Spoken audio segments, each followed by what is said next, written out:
Viene cargada la agenda hoy en materia de información nacional, pero todavía queremos señalar una cita más a esta hora, y es que esta mañana los nuevos vocales del Consejo General del Poder Judicial votarán a su presidente entre 7 candidatos. Arranca el nuevo mandato del órgano de los jueces, que ha sido objeto de debate y polémica en los últimos, 5 años, porque los principales partidos no han sido capaces de llegar a un acuerdo para su renovación. Para poner luz sobre cuál es la labor y el valor de este organismo, hoy nos acompaña, nos escucha ya a esta hora Enrique Cebrián, profesor de Derecho Constitucional de la Universidad de Zaragoza. Enrique Cebrián, buenos días. Hola, buenos días. Llevamos 5 años hablando, recapitulando la información con respecto a lo que tiene que ver con el Consejo General del Poder Judicial, y yo creo que en un día como hoy merece la pena que empecemos por el principio, que pongamos luz sobre este asunto y empezar por el principio. ¿Quién compone este organismo y cuál es su misión? Bueno, pues el Consejo General del Poder Judicial es, según marca la Constitución, el órgano de gobierno del Poder Judicial. Es un órgano que no forma parte exactamente, podríamos decir, del Poder Judicial, que está formado por los distintos jueces y magistrados que existen en España, pero sí que es el órgano que constitucionalmente está encargado de su gobierno.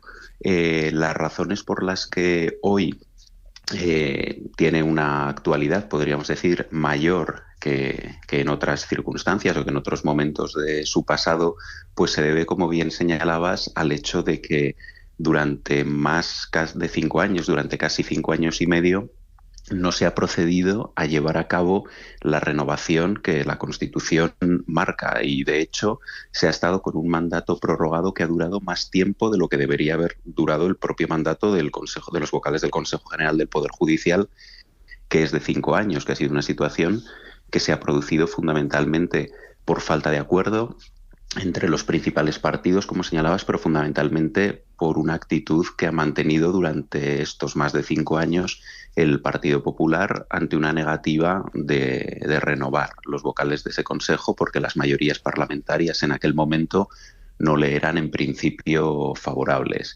Entonces, esta es la circunstancia que estamos viviendo. El Consejo ya se renovó hace unos días, se ha producido el nombramiento de los vocales, y ahora efectivamente deben elegir a un presidente o presidenta en estas primeras sesiones. Uh-huh. Por centrar un poco más el tirón, nos dice el órgano de los jueces, y para que lo entendamos los ciudadanos de a pie, este organismo no toma decisiones, no juzga, pero sí vela por las decisiones que toman los jueces. ¿Es así? Sí, efectivamente. Es decir, muchas veces en los medios o incluso en la opinión pública hay una confusión entre el Poder Judicial, podríamos decir, y el Consejo General del Poder Judicial. El Poder Judicial, como decía, está formado por todos los jueces y todos los magistrados que existen en España, que son los que imparten justicia, ¿no? Y muchas veces, cuando se hacen esas críticas de excesiva politización, muchas veces se habla del Poder Judicial. El Poder Judicial realmente no está politizado, y los jueces y los magistrados que existen en España acceden a su función por medio de un sistema de oposiciones, después de haber estudiado una carrera, que en este caso es la carrera de Derecho, etcétera, ¿no? Y otra cosa distinta es este órgano, el Consejo General del Poder Judicial, que sí que tiene unas funciones evidentemente relacionadas con el Poder Judicial desde el momento que es el órgano que gobierna a este poder. Sus funciones principalmente tienen que ver con los nombramientos y con los ascensos dentro de la carrera judicial, tienen que ver también con el régimen disciplinario, en su caso con el régimen sancionador ante determinadas conductas que puedan llevar a cabo esos integrantes del Poder Judicial, tiene que ver con cuestiones importantes, por ejemplo, con la formación también de los jueces y magistrados que existen en España, tiene que ver también con precisamente ese sistema de oposiciones para acceder a la carrera judicial. De hecho, parece que uno de los cometidos que va a llevar a cabo este nuevo Consejo es repensar quizás ese sistema de acceso a la función jurisdiccional, pero son cuestiones efectivamente relacionadas con el gobierno y con el funcionamiento interno de ese poder, pero no tanto con el desempeño del poder como tal que llevan a cabo esos jueces y magistrados que existen en España.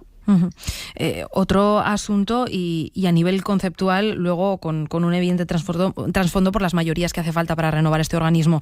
Si hablamos de una separación de poderes, por un lado el Ejecutivo y por otro el Judicial, ¿por qué hablamos con tanta naturalidad de ese reparto de vocales entre Partido Popular y Partido Socialista? Bueno, eso se debe también a la composición, ¿no? y a la forma de llevar a cabo la designación de esos vocales del Consejo General del Poder Judicial. Lo que marca la Constitución es que ese Consejo General del Poder Judicial va a estar formado por 20 vocales más otro vocal, más un presidente, que será también el presidente del Tribunal Supremo, que es precisamente lo que se va a elegir en estas primeras sesiones del nuevo Consejo General del Poder Judicial. Ese proceso de nombramiento, desde que se aprobó la Constitución en 1978, ha ido variando, ¿no? Porque se dice, lo que la Constitución marca es que de esos 20 vocales habrá 12 que serán designados entre jueces y magistrados, y luego va a haber 8 que van a ser designados entre abogados y juristas de reconocida competencia, y que van a ser designados por el Congreso y el Senado por una mayoría de 3/5. En un primer momento, una primera ley que fue del año 1980 estableció que los 12 vocales a ser elegidos entre jueces y magistrados serían elegidos por los propios jueces y magistrados.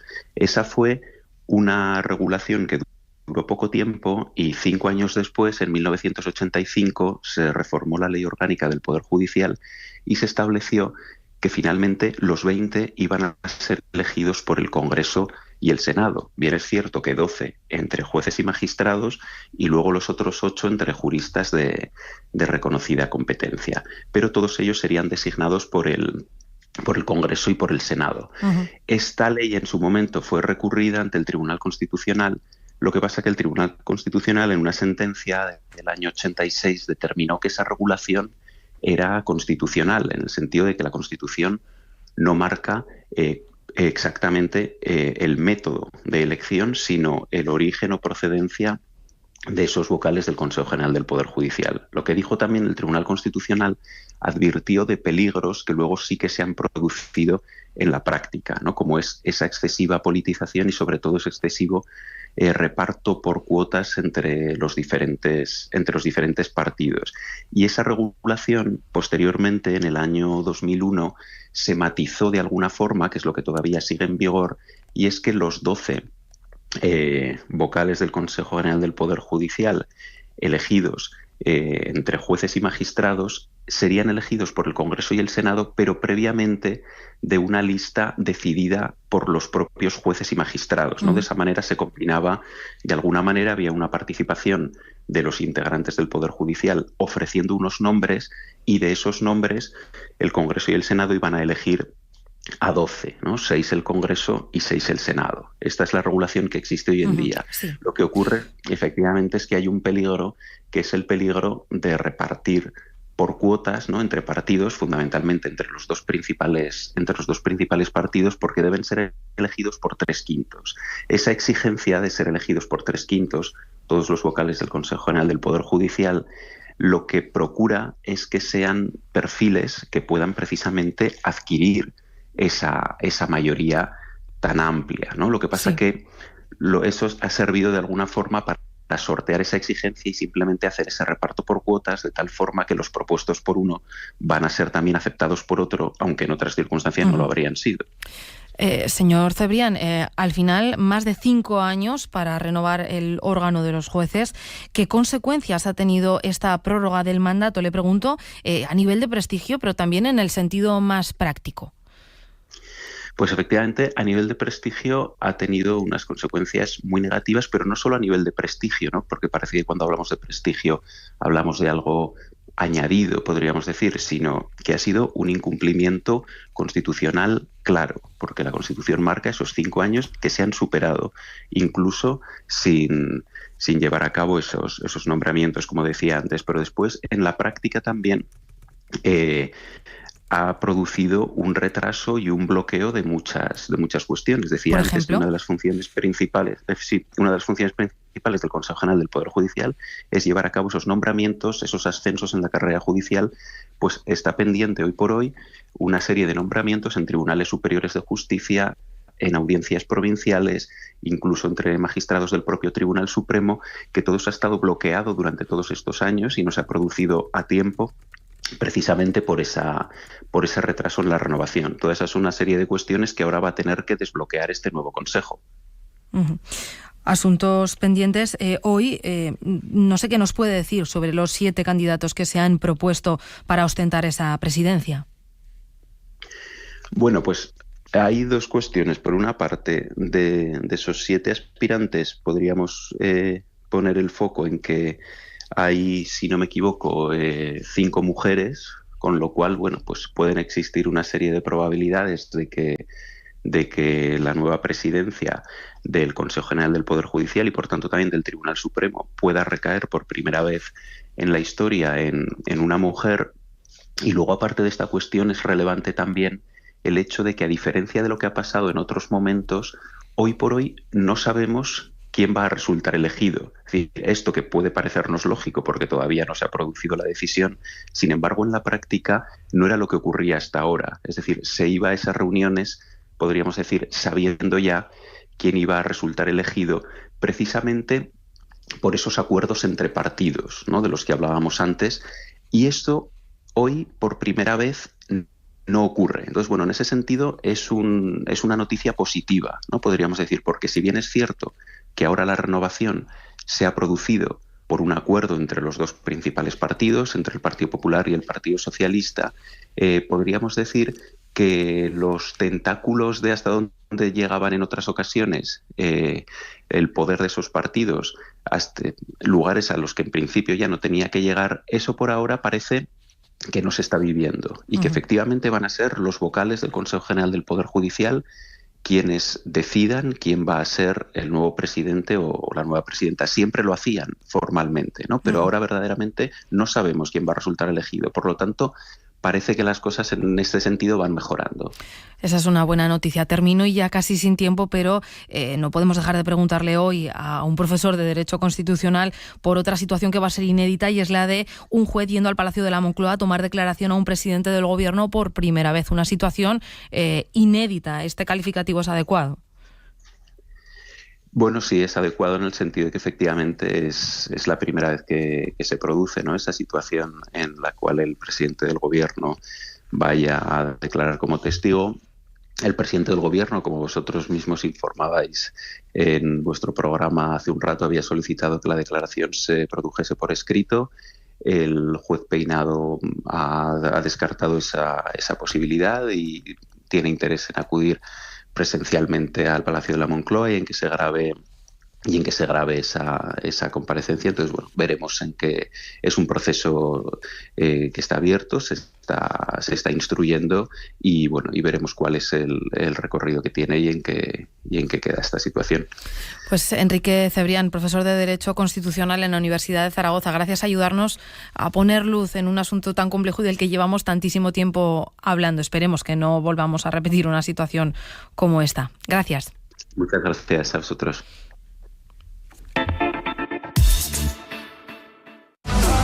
Vive Latino 2024.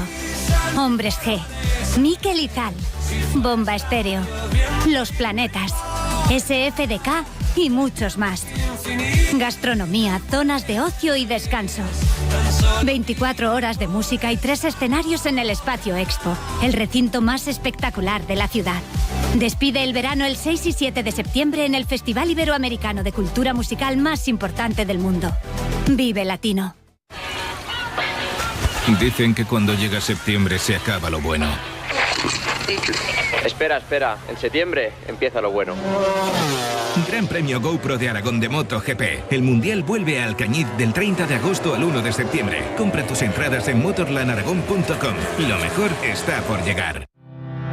En marcha. Disfruta este verano de una montaña segura. Planifica la excursión, equipa tu mochila y actúa con prudencia. Consulta la meteorología, no olvides un mapa para orientarte y guarda fuerzas para el regreso. Por una montaña segura. Gobierno de Aragón. Buenos días, Aragón. Picture me upon your knee with tea for two and two for tea. Me for you and you for me alone. Nobody near us to see us or hear us. No friends or relations. Weekend vacations. We won't bring our telephone, dear. They'll rig all awake and stop to bake a sugar cake for you to take and all the boys to see. We will raise a family, a boy for you. Can't you see how happy we would be? 8:33 de la mañana, tiempo de tertulia de martes 30 de julio, aunque quién lo diría, con el bloque de noticias, con la actualidad como viene en el plano local, autonómico, nacional, internacional. Miguel Zandundo, buenos días, ¿cómo estás? ¿Qué tal? Buenos días, pues preparado y dispuesto para todo lo que hay. Para todo lo que hay, que no es poco. Sí. Eva Sereno, buenos días, ¿cómo estás? Buenos días, día muy intenso. Vamos a tener una tertulia bastante dinámica, pero también muy complicada por todo lo que hay que abordar. No sé si nos va a dar mucho tiempo a todo, pero bueno, ahí vamos. Ahí vamos, Óscar Civeta, buenos días, ¿cómo estás? Muy bien, buenos días. Mucha tela que cortar y la que nos trae Ainara todavía para sumar 608, 578, 412, hoy con pregunta a los oyentes sobre el alcohol y los menores. Consejo de Ministros se va a dar luz verde a la ley de alcohol y menores para prevenir y reducir el consumo de bebidas alcohólicas, porque las cifras realmente son muy llamativas, cada vez más. Según la encuesta Estudes del Plan Nacional sobre Drogas, año 2023, el 75% de las personas entre 14 y 18 años habían consumido alcohol en los últimos 12 meses y algo más de la mitad, en la misma franja de edad, lo habían hecho en los últimos 30 días. En relación a los consumos intensivos, haberse emborrachado en el último año lo reconoce el 42% de los estudiantes entre 14 y 18, ojo, cuando la venta de alcohol está prohibida en esta edad. ¿Perciben nuestros oyentes, tíos, padres, madres, familiares, esta realidad? ¿Perciben que los jóvenes, cada vez más jóvenes, beben los fines de semana? Y si van hacia atrás, ¿recuerdan su juventud? ¿Recuerdan haber bebido a una edad tan temprana? Un dato más, las borracheras en el último año son mucho más frecuentes entre las chicas, entre las mujeres. 608, 578, 412. Recogemos opiniones a partir de nada. En un ratito, en enseguida. Un ratito. Ainara, gracias. A vosotros. Opiniones. Vaya filón de tema, Vaya filón. Es que hoy no hay ningún tema al que no se le pueda sacar punta, desde luego que no sea interesante y preocupante, y hoy pues con ese motivo de actualidad, porque esa ley pasa por Consejo de Ministros. Si os parece, vamos a empezar con la actualidad más local para luego ir avanzando y recorriendo el territorio. Nos quedamos en Aragón porque ayer Jorge Azcón volvió a intervenir por cuarta vez en 2 semanas tras la ruptura de su pacto de gobierno con Vox, esta vez para hacer balance de su primer aniversario, un año al frente del Ejecutivo. Creo sinceramente que no existe un precedente de un Ejecutivo que haya conseguido hacer tantas cosas y con tanta trascendencia en tan poco tiempo como llevamos de gobierno. Pues así de contundente, ya lo escuchan sin ningún género de dudas. Jorge Azcón asegura que Aragón está mejor que hace un año. Desgranó el presidente los principales titulares que ha dejado el año en lo económico, en materia de servicios públicos, todo hasta ahora en una coalición con Vox que ha funcionado de una forma razonable, dijo. Y sobre el futuro de los populares en solitario, pocas dudas mostró Jorge Azcón, que ya mira los próximos presupuestos y pone cifras. Espera aprobar en septiembre un techo de gasto en el que prevé un incremento de un 2%, y para ello, como lo hicimos en el pasado, vamos a hablar con todas las formaciones políticas. Estoy convencido de que hay formaciones políticas que de verdad van a estar más cerca de una posición constructiva que de una situación de bloqueo. Pero en cualquiera de los casos, ese principio de diálogo, ese principio de negociación, hace que nos tengamos que acercar a ese proceso sin apriorismos. Tendrá que hablar el Ejecutivo con una oposición que ayer también hizo su balance desde la izquierda, subrayando que el actual gobierno vive de las rentas del anterior, lamentando retrocesos como los de la derogación de la Ley de Memoria Democrática, criticando la posición de inestabilidad en la que queda el Ejecutivo tras la salida de Vox. Y mientras desde Vox han puntualizado que si Aragón está tan bien es gracias a sus aportaciones y tendían la mano al gobierno de Azcón. Este era el balance del presidente Mi pregunta ahora es vuestro balance del presidente. ¿Cuál es vuestra lectura de la situación actual? Eva, empiezo contigo. Bueno, pues yo creo que era momento de sacar pecho, ¿no? Y de poner en valor pues todo lo que se había hecho. Pero yo también creo que hay que ser un poco más moderado en ese balance, porque es un primer año de legislatura, no es el final de la legislatura. Entonces todavía hay muchos anuncios que yo sí que valoro positivamente, como por ejemplo el plan de vivienda y todas esas actuaciones que se van a hacer, o el anunciado plan de carreteras, pero que todavía hay que ejecutar y queda mucho trabajo por delante. Entonces se han hecho cosas, se han dado pasos, pero todavía queda mucho del proyecto inicial que planteaban de si llegaban al gobierno de Aragón por ejecutar. Creo que ha sido un primer año muy marcado por la política, porque el socio de gobierno que tenían les ha dado bastantes quebraderos de cabeza por muchas declaraciones que les estaban atacando, y más que un socio de gobierno parecía que era tener la oposición metida al 100% en casa. Y creo que esa consejería, por ejemplo, de Agricultura, pues ahora con el cambio espero que se dinamice, porque ahí sí que, por ejemplo, era uno de los puntos más débiles que yo veía, porque queda mucho trabajo por hacer. Entonces, en un principio se han hecho cosas, pero es un primer año, entonces yo creo que también hay que tener moderación, porque si se han hecho anuncios, se sigue trabajando, pero claro, hay que ejecutarlo todo. La elevación del techo de gasto sí que me parece positivo. Todo lo que sean más recursos y disponer de más capacidad para llevar a cabo proyectos, y también con el foco puesto en el bienestar social y en medidas sociales, pues me parece muy bien. En ese sentido, creo que chapó. Miguel. Bueno, yo creo que lo primero que me sorprendió, a mí me sorprendieron dos cosas, luego analizamos algún detalle, pero me sorprendió la puesta en escena de la predisposición del presidente, que fue como en el papel de un director general, de un CEO de empresa, dar cuenta de lo que se ha hecho, no de proyectos. Así lo recalcó además al inicio de la comparecencia, destacando la importancia de comparecer ante los medios de comunicación. Es que a mí me pareció que iba a rendir cuentas de verdad. Estábamos acostumbrados en estos balances de gobiernos, no solo el de Lambán y otros anteriores, de que no se repasaba mucho lo que se había hecho, quizás porque se había hecho poco, y eso es de mi cosecha, pero sí se marcaban, como decía Eva, muchos proyectos a futuro. Pero es que aquí Jorge Azcón ayer no estaba para contarnos lo que van a hacer. Jorge Azcón ayer llegó para decir lo que ha hecho, con lo cual es un cambio de orientación importante. A partir de allí sí que es verdad que cuando colocas a los aragoneses, como dijo en su discurso de investidura, en el epicentro de todo, obviamente la forma de hacer política es muy diferente a la de los gobiernos anteriores, y entonces, claro, hay dos elementos fundamentales que a Jorge Azcón y a su gobierno le acompañan. Uno, de un plumazo te quitas a Vox del medio, que no era incómodo, pero siempre era un freno, porque siempre había un prevengan, ¿no?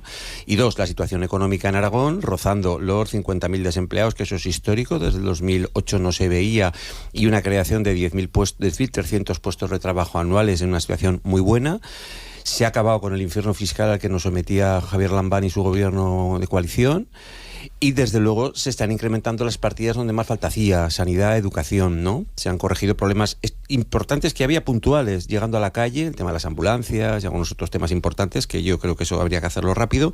Y las inversiones aumentan en sanidad, educación y en bienestar y familia. Es decir, yo creo que eso es lo principal de un discurso de ayer, que él se manifestó satisfecho, ilusionante. Yo creo que hay un cambio de paradigma claro con el hub tecnológico. Nos lleva, porque eso no solo es que Aragón crezca, es que Aragón va a tener que hacer un esfuerzo en el tema de educación, el tema universidad, para intentar retener el talento y captar talento, que es una de las cosas que queríamos y que se querían en Aragón, y desde luego desvincularnos tanto del sector del automóvil, que parecía que era el santo y seña ahora mismo. Yo creo que hay muchos elementos de juicio muy valorables, y se han empezado proyectos. Decía Eva, carreteras, efectivamente se están ya licitando carreteras, se vio el otro día, 1.700 millones. Vivienda, pues hombre, la pasada legislatura de 22.000 anunciadas se hicieron 86 y ahora ya están en marcha 400. Quiero decir, yo creo que hay muchos elementos de juicio positivo, de un balance bastante bueno, el que hizo ayer Jorge Azcón, siendo él el propio analista. Y sobre todo con el respeto a los medios con que trató, porque no quiso entrar en el tema de los fakes, de los medios, pero tuvo un gesto de inicio, de arranque, que yo creo que los medios de comunicación tenemos que estar, hombre, cuando menos un poco satisfechos, porque vimos que hay algún presidente que se ocupa un poco de nosotros también. Jorge Azcón está muy tranquilo porque sabe que va a poder seguir contando con Vox para sacar adelante las leyes que necesite, y entre ellas la de presupuestos, que es la más importante, ¿no? A pesar de que haya habido esta ruptura, él sabe que Vox le va a seguir apoyando. Lo importante es saber qué quiere sacar Vox por apoyarle, porque ya hemos visto, y bueno, es que con Junts, lo hablaremos luego, sí, nos han demostrado desde fuera, se pueden sacar muchas cosas, pero vamos a ver qué intenta sacarle Vox, ¿no?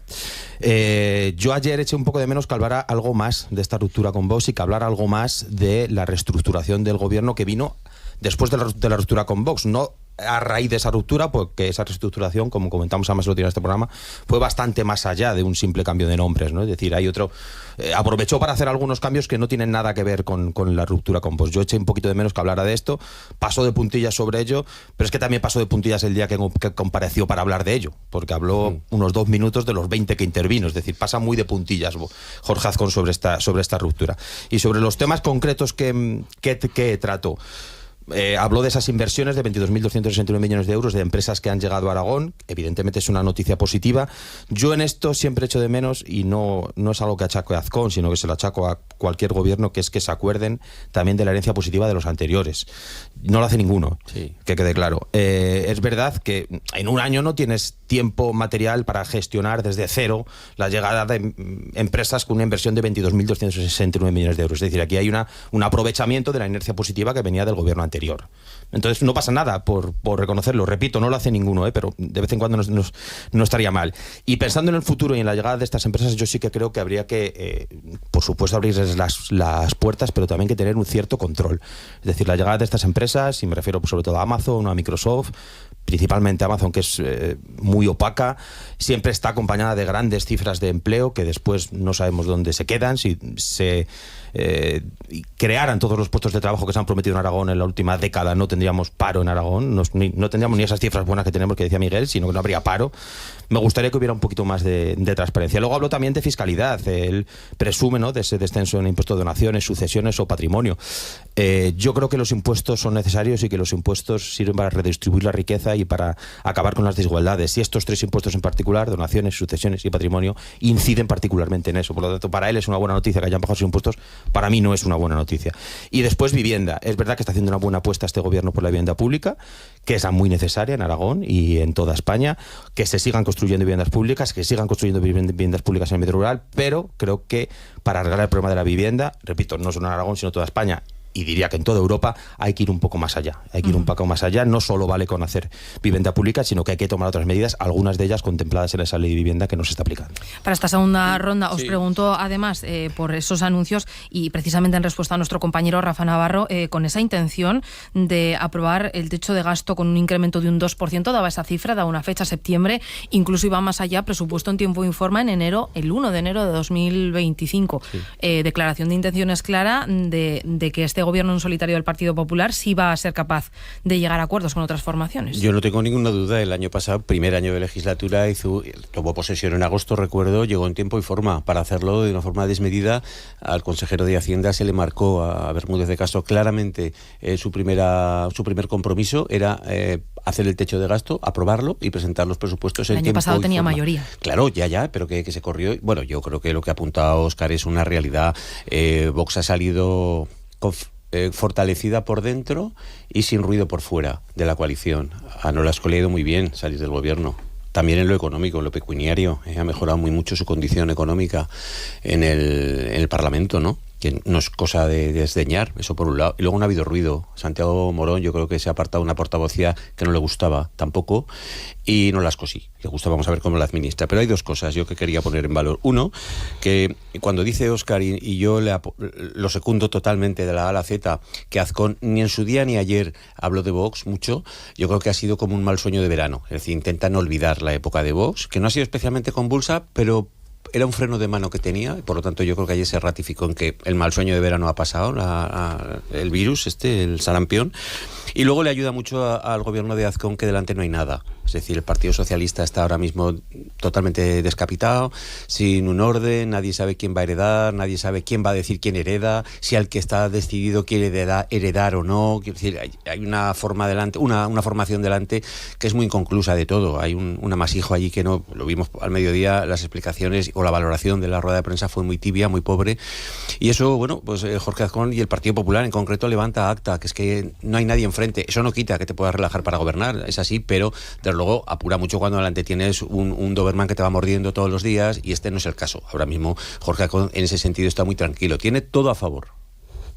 Yo sí creo que de Vox y de la ruptura tampoco creo que haya que dar tantas explicaciones, porque está muy claro lo que pasó y lo que se hizo fue una ejecución rápida de tenemos que seguir adelante. Entonces tampoco creo que haya que dar muchas más explicaciones en ese sentido. Lo que había que poner eran las soluciones. Salen del gobierno, hay que hacer estos cambios de estas personas que salen y bueno, se hizo alguno más porque la Consejería de Educación pues no estaba funcionando como debiera. Entonces a mí eso también me parece muy lícito reconocerlo, que ahí pues había una carencia y que se pone otra persona al frente y tiene que apostar por ello. Y sobre los presupuestos me parece fundamental que estén también en tiempo y forma, porque creo que hay que empezar a ejecutar desde el mismo día 1.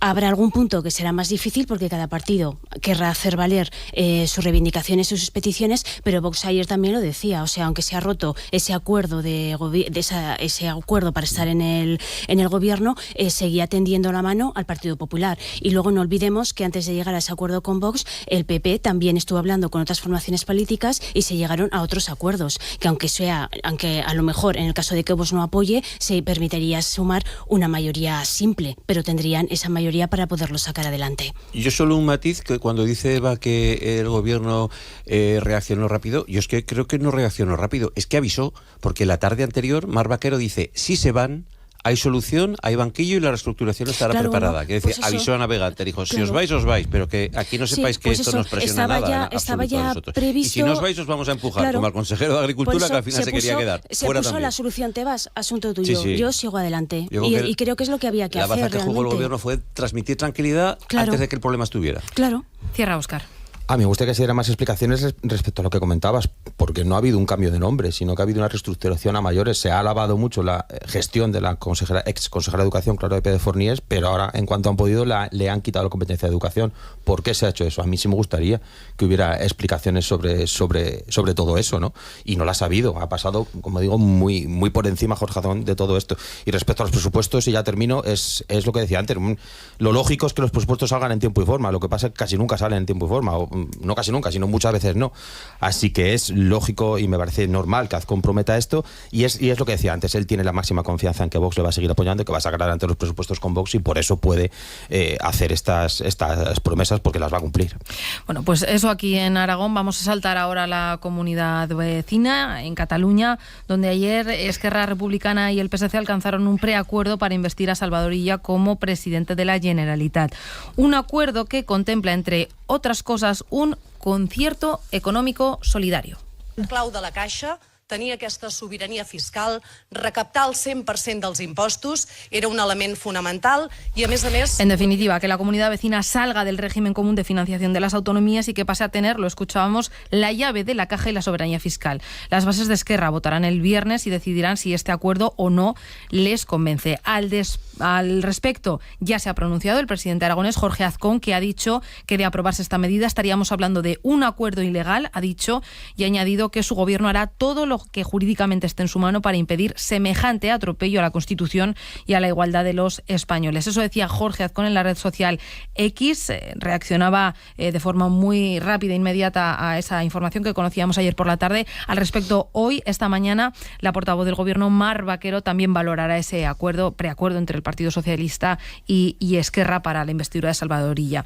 Claro, implicaciones de este acuerdo sobre los apoyos de Sánchez en Moncloa, lo que dirán las federaciones socialistas en el territorio, lo que dirán el resto de presidentes populares. Jorge Azcón aquí ya se ha manifestado. En fin, ¿qué creéis, qué consecuencias creéis que puede llegar a tener este preacuerdo si finalmente sale adelante? Bueno, muy dañino para Aragón de entrada es, como para el resto de comunidades autónomas, independientemente del color político de cada comunidad, pero especialmente para Aragón, como que somos vecinos. A mí me da pavor. Ayer cuando escuchaba jactarse a los responsables de Esquerra que quieren y la tienen la llave de la caja, es que es peligrosísimo, porque estamos dándoles las llaves de la caja, que es muy sintomático lo que hay, a quienes llevan 20 años diciendo Madrid nos roba.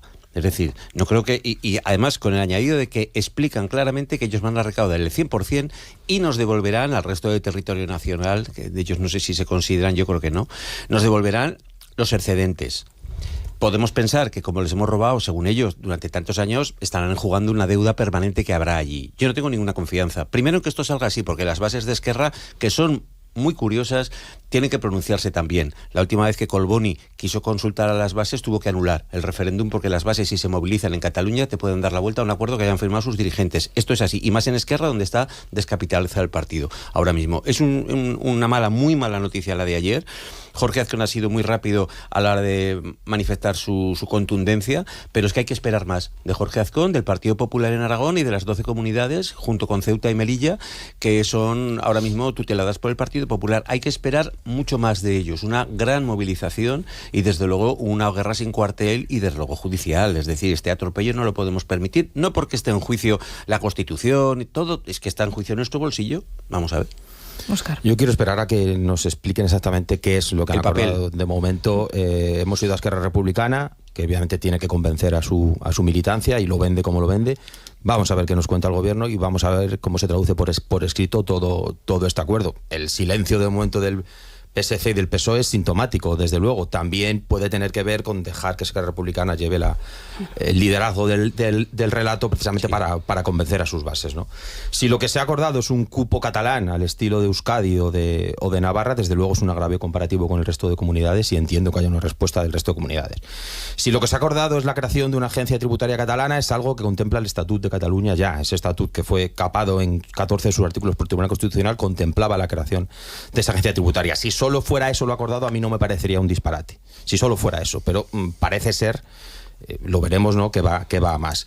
Y respecto a la respuesta que se dé, ya hemos visto que Azcón respondía, como has comentado, Mar Vaquero valorará lo que ha sucedido en las próximas horas. Yo también lo que le diría, y lo dije también cuando se empezó a hablar de la financiación singular, y es que más allá de quejarnos por lo que le puedan dar al vecino, reclamemos lo nuestro. El Estatuto de Autonomía de Aragón también contempla una singularidad financiera para esta comunidad y el Estatuto de Autonomía de Aragón también contempla la creación de una agencia tributaria de Aragón. Es decir, si queremos tener eso en Aragón, reclamémoslo, no nos quedemos en la queja y en el llanto porque es que a los de al lado les dan mucho, a nosotros no nos dan nada. Reclamemos lo nuestro. Sí, pero claro, esto es abrir el melón de la financiación, que tendría que abordarse con todas las comunidades autónomas, y entonces cada una hacer exigir lo suyo, y ese problema es que el debate de la financiación autonómica no se lleva a cabo. Coincido con vosotros dos en que falta conocer toda la letra pequeña, porque ha trascendido una parte y por supuesto lo tiene que secundar o no las bases de Esquerra, y veremos a ver lo que pasa, porque ayer ya se oían voces críticas contra este acuerdo, pero voces críticas también que pedían un paso más allá en ese documento para perfilarlo y exigir más. A mí inicialmente, con lo que se trasciende, me parece un acuerdo negativo, porque creo que puede ser muy negativo para la comunidad aragonesa. Al fin y al cabo, con lo que se está planteando, puede ser lo que podríamos llamar ese cupo catalán. Entonces Aragón puede estar en una desventaja competitiva, porque estamos rodeados del cupo navarro, el cupo vasco y el cupo catalán, y nos quedamos ahí como en una isla que a la hora de competir o de disponer recursos pues para apoyar el empleo, para la atracción de llegada de empresas, pues eso evidentemente nos puede hacer un perjuicio.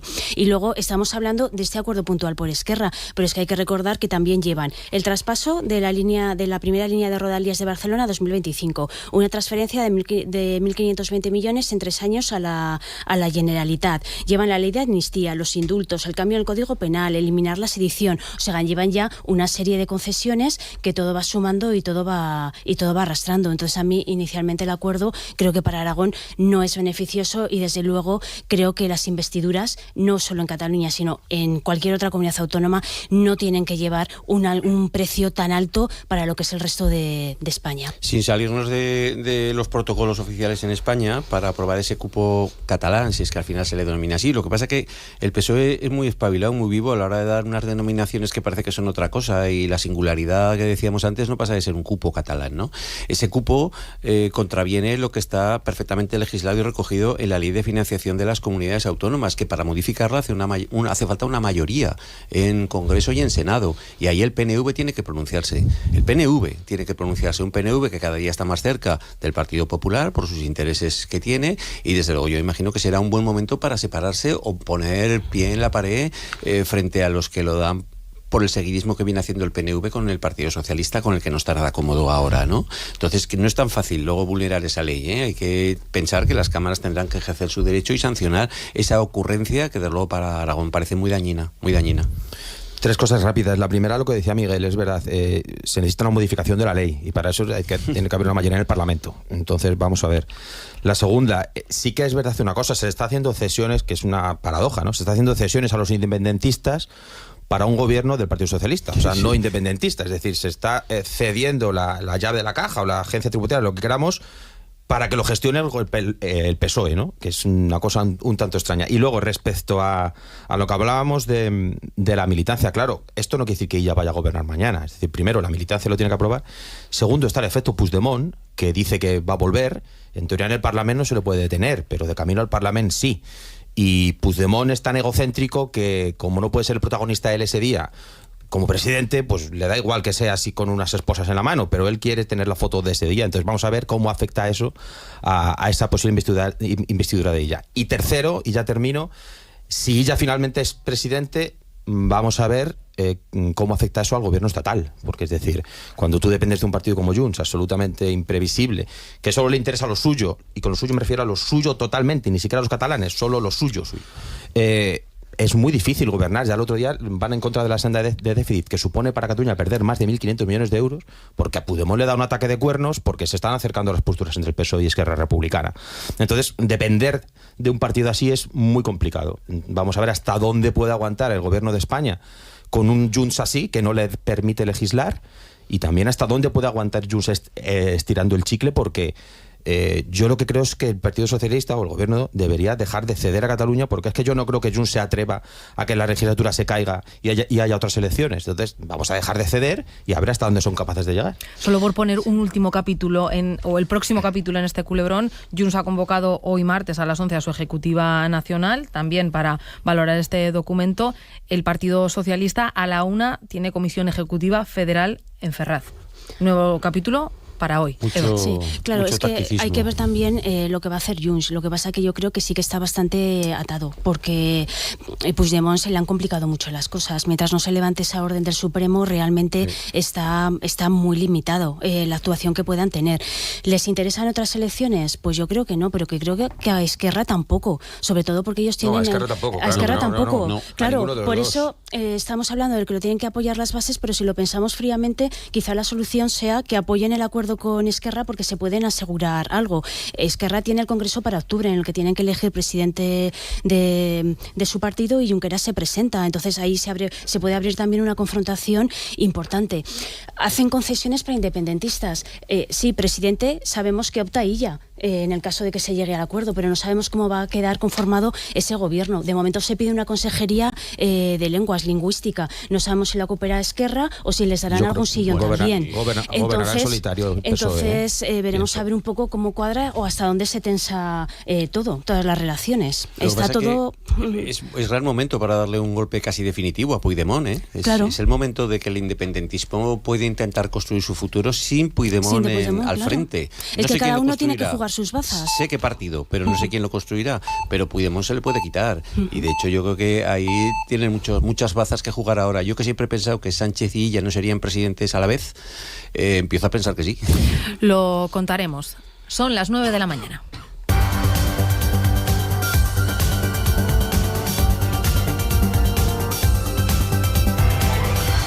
Y es hora de repasar la última hora que en esta jornada de martes. ¿Por dónde pasa, Ana? Seguimos pendientes del incendio forestal que se ha desatado esta madrugada en Loesia hacia las 3 de la mañana en las 5 villas. Las llamas están ahora mismo descontroladas en una zona de carrascas cercana al municipio, aunque no hay riesgo de que el incendio pueda afectar a la población. Guillermo Domingo. Ahora mismo están trabajando allí 5 cuadrillas terrestres con 3 autobombas, 3 helicópteros de las bases de Egea, Brea y Bailo, también bomberos de la DPZ de los parques de Tauste, Egea, Tarazona y La Almunia, con 2 camiones nodriza y 4 bombas forestales, y se ha pedido además ya un hidroavión al Ministerio. De momento se desconocen las causas del fuego y las condiciones meteorológicas extremas que se esperan hoy en la zona obligan a intensificar los trabajos de extinción. Es lo que nos ha confirmado esta mañana en Aragón Radio el vicepresidente de la comarca, Ezequiel Marco. De momento el incendio está descontrolado, ¿vale? Se está levantando el viento del sur y bueno, pues lo que se está quemando es todo carrascal. Entonces no sabemos lo que ha podido ser. De momento las causas no se saben, ¿vale? Pero es pues eso, cerca de Loesia, El fuego, nos contaba, avanza por una zona de monte y bosque, pero con muchas pistas forestales que pueden facilitar el trabajo de las brigadas. Es un carrascal, hay muchas pistas, por lo tanto el acceso es muy fácil y hay que intentar aprovechar esas pistas para cortar el incendio. Hay continuidad, pero sí que tenemos varias pistas que nos facilitarán la extinción. Pero bueno, mientras el incendio y sobre todo el aire sople con fuerza, pues eso nos complica las labores de extinción.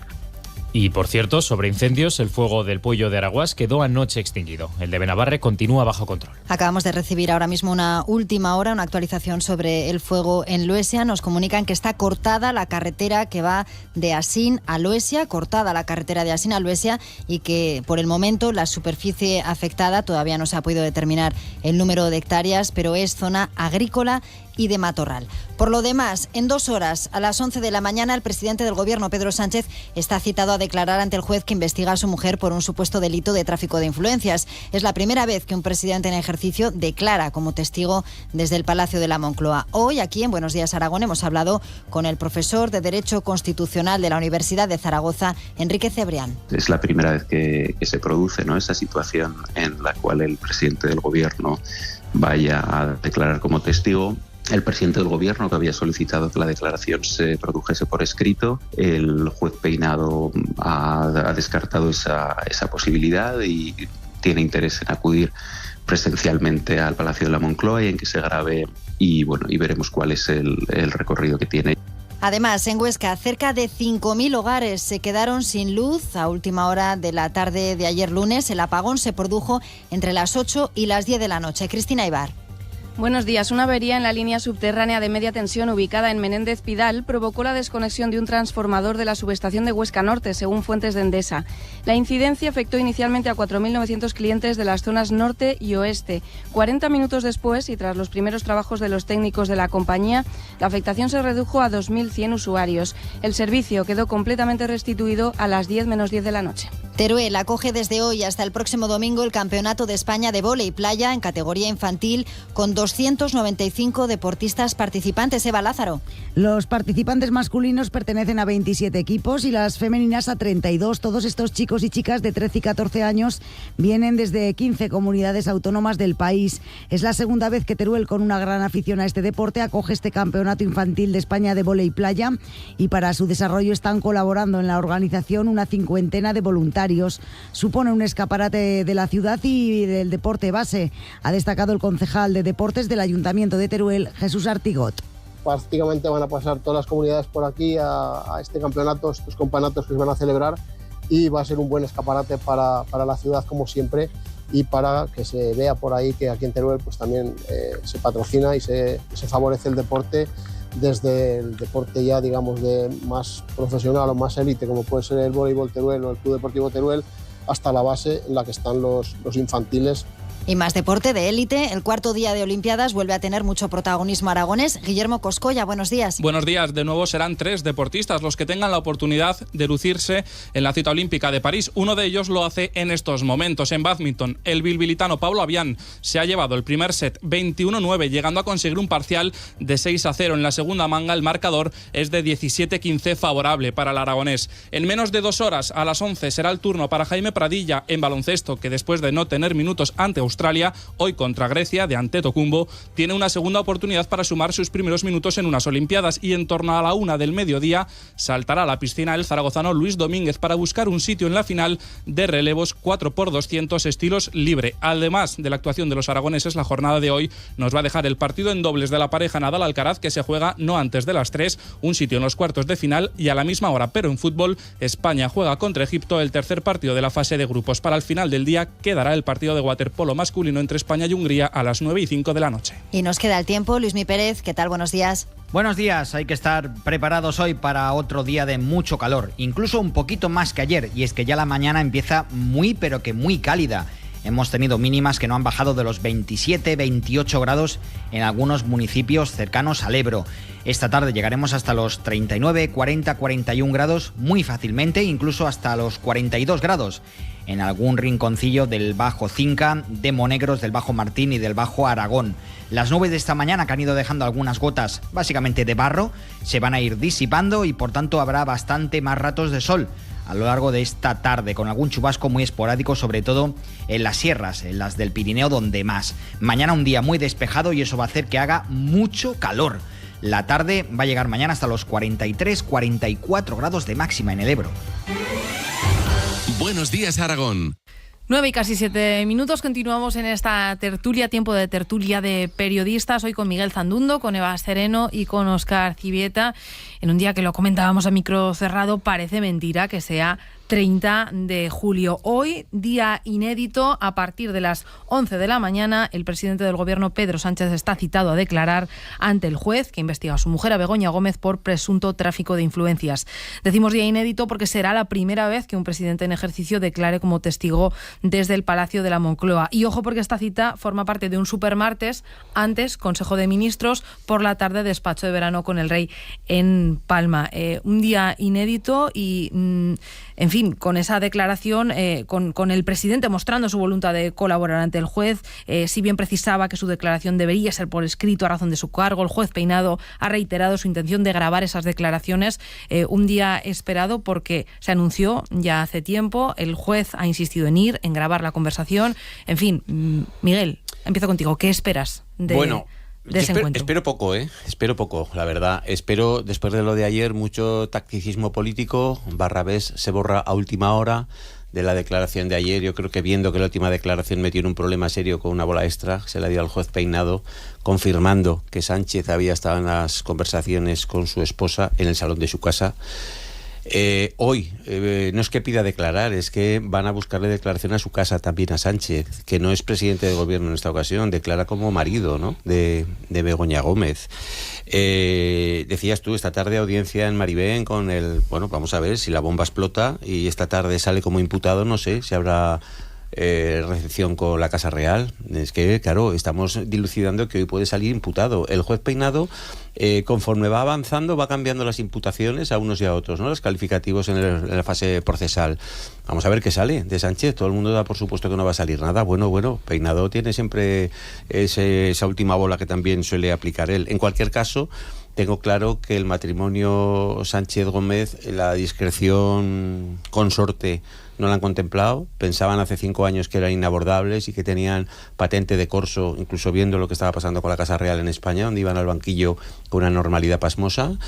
Y todo eso se ha dado la vuelta. Ahora mismo no sé si hay delito o no hay delito, lo dirán los jueces. Lo que está claro que la sospecha y la pérdida de confianza ahora mismo de los españoles en todo este barullo, vamos a llamarlo así, porque no es un delito aparentemente, pero esa sombra de imputación está por encima de todo ahora mismo. Dos asuntos, el despacho, no en Maribén, sino en la Almudaina, que en esta ocasión cambia de escenario, y sobre esa declaración del empresario Juan Carlos Barrabés, aplazada hasta el 1 de agosto por motivos de salud, que era lo que conocíamos ayer. Óscar.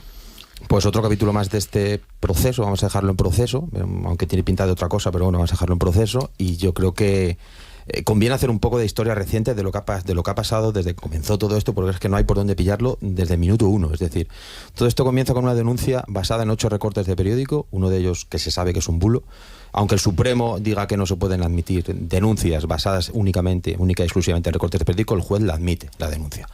2 informes de la UCO que dicen que no hay absolutamente nada.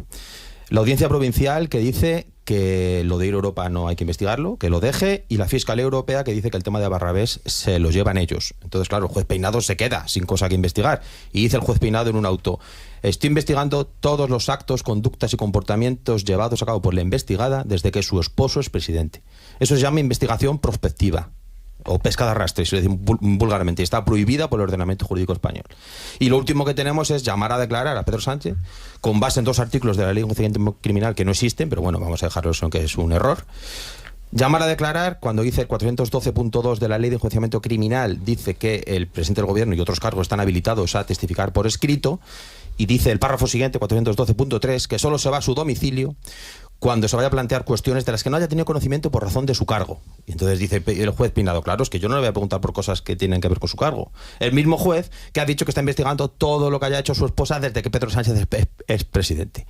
Es que no hay por dónde pillarlo por ningún sitio. Ya no entro en las valoraciones éticas o estéticas, que ahí sí puede haber un debate de si han hecho bien o han hecho mal, pero judicialmente no hay por dónde pillarlo. Y que habrá más capítulos, como dice Miguel, habrá más capítulos porque el juez Peinado se sacará otro conejo de la chistera, pero Si esto sigue así y tiene toda la pinta, el único final que puede tener esto es el archivo. ¿Qué pasa? Que durante todo este tiempo, cada conejo de la chistera que se saca el juez Peinado, pues le sirve a Abascal, le sirve a Feijóo para pedir la dimisión, para decir que Pedro Sánchez es un corrupto, para llenar páginas de periódico, para llenar telediarios, etcétera, etcétera, etcétera.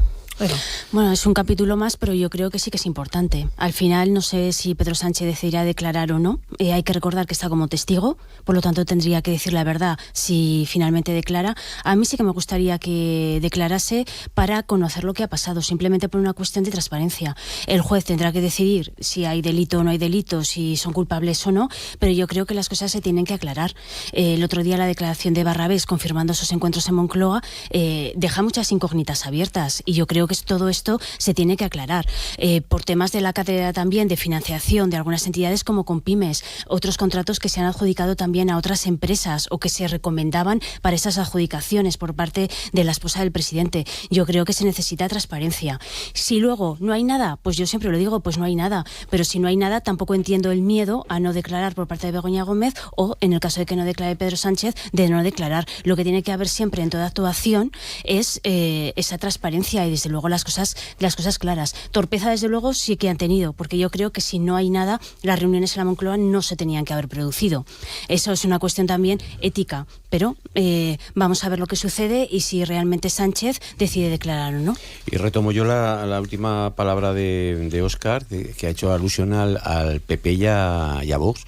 Yo creo que están muy callados en esta situación ahora mismo, de verdad, ¿eh? Yo creo que hace una semana que han bajado la intensidad, porque yo creo que cuando ven que el enemigo... se están dando cuenta de que no hay nada. O el adversario se equivoca, que yo creo que es lo que está pasando en las filas socialistas ahora mismo, conviene no distraerlo ahora mismo. Yo creo que están metidos en un barullo del que no saben por dónde salir.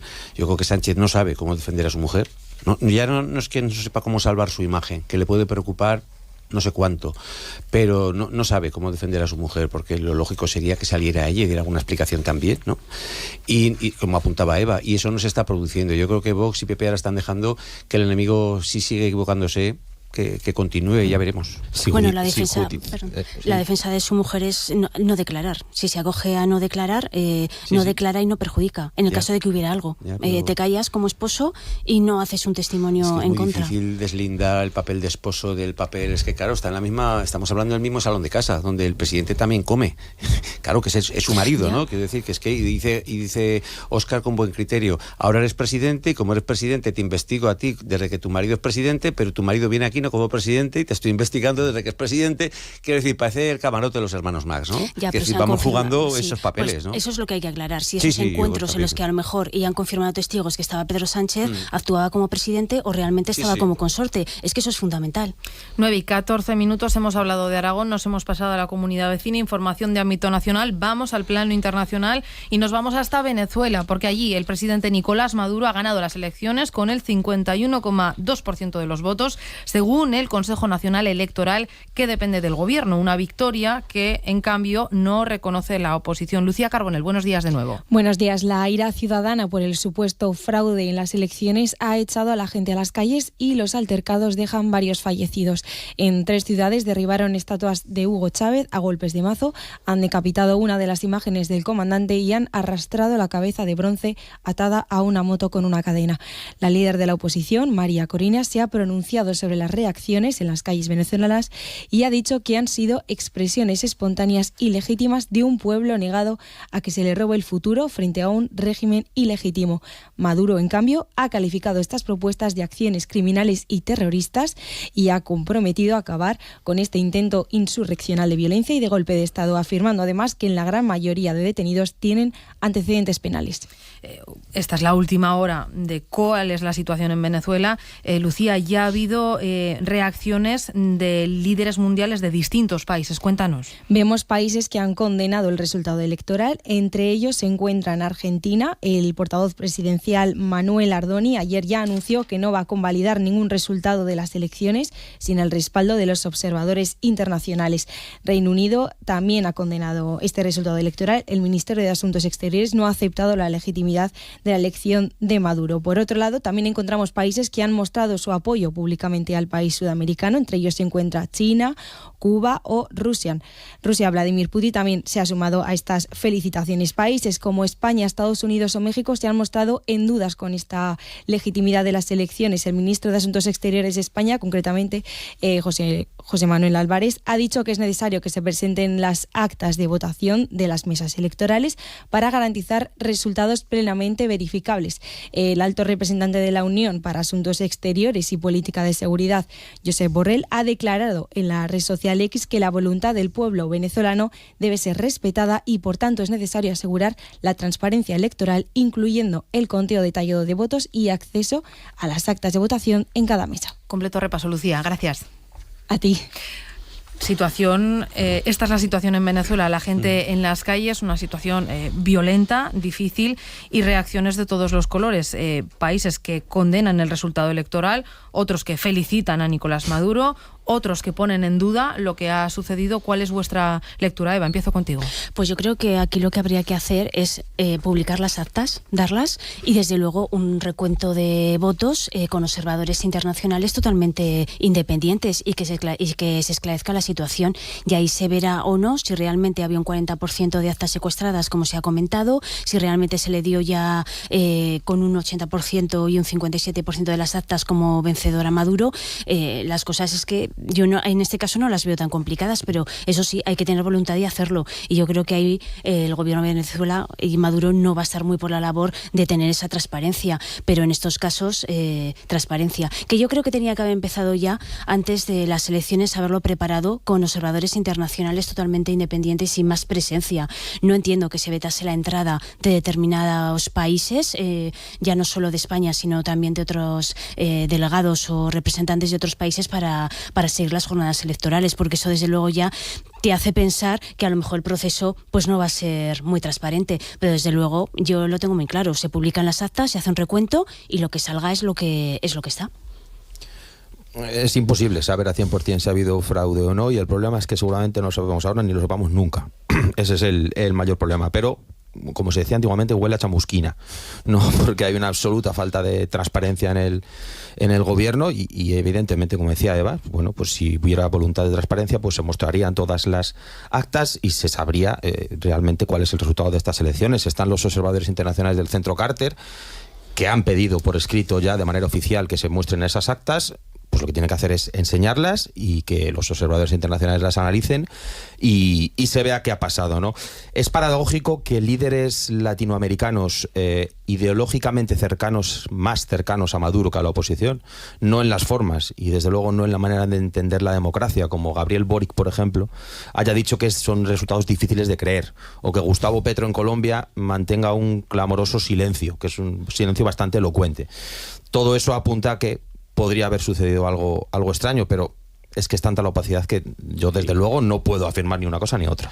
Bueno, ha sido un madurazo en toda la regla, ¿no? Es decir, no como la famosa fábula del escorpión y la rana, ¿no? ¿Qué va a hacer el escorpión? Aunque sea para cruzar un río, pues te va a picar. ¿Qué va a hacer Maduro? Pues manipular todo lo que pueda, esconder, desde luego evitar lo que decía Eva, que haya observadores internacionales acreditados de forma previa a las elecciones, acreditados, no cualquiera que se les ocurra ir, porque el Partido Popular utilizó ahí una estrategia para aterrizar ahí una comisión, me parecía que hay otra cosa, para intentar, yo creo que los observadores internacionales están muy tasados quiénes pueden ser y cuál es su papel antes, durante y después, no solo el día de las elecciones. Pero un madurazo acarreaba esto, una serie de dudas tremendas, y desde luego hay que huir de un presidente de un gobierno electo donde sus principales apoyos y los más rápidos han sido China, Cuba y Rusia. Es que vamos, te estás rodeando de gente que son cuando menos igual de dudosa moralidad que tú. Y entonces, claro, las algaradas callejeras que estamos viendo y que se van a producir y que se están produciendo, imagino que la respuesta que van a tener de Maduro, aparte de la contundencia ya, que eso es otra cosa, y hay que hablar con muchos millones de venezolanos que están fuera de Venezuela y no tienen ninguna sospecha, primero de ir, y luego no se les ha facilitado el voto, eso también es importante, fuera de Venezuela, pero luego esas algaradas se van a ver sometidas a un apagón informativo donde vamos, me imagino que durante unos días a no saber nada de lo que está ocurriendo en las calles de Venezuela, y es muy triste. Bueno, pues pendientes estaremos de lo que allí sucede. Espronceda, vamos a terminar con un último asunto, y es que hoy, 30 de julio, es el Día de la Trata de Personas. Y por poner un dato encima de la mesa, en el año 2023 en España las fuerzas y cuerpos de seguridad del Estado liberaron, ojo, a más de 1.600 mujeres víctimas de esta lacra y de la explotación sexual. Es un dato que supera en un 24% el dato del año anterior. Para ver la foto fija, para analizar cuál es la realidad en este campo, en esta materia, nos saluda ya hasta ahora Erika Larraga, que es trabajadora social y coordinadora del área de prostitución y trata de personas en Médicos del Mundo Aragón. Señora Larraga, buenos días. Hola, buenos días. Hablamos de cifras a nivel nacional. No sé cómo estamos en Aragón en este sentido.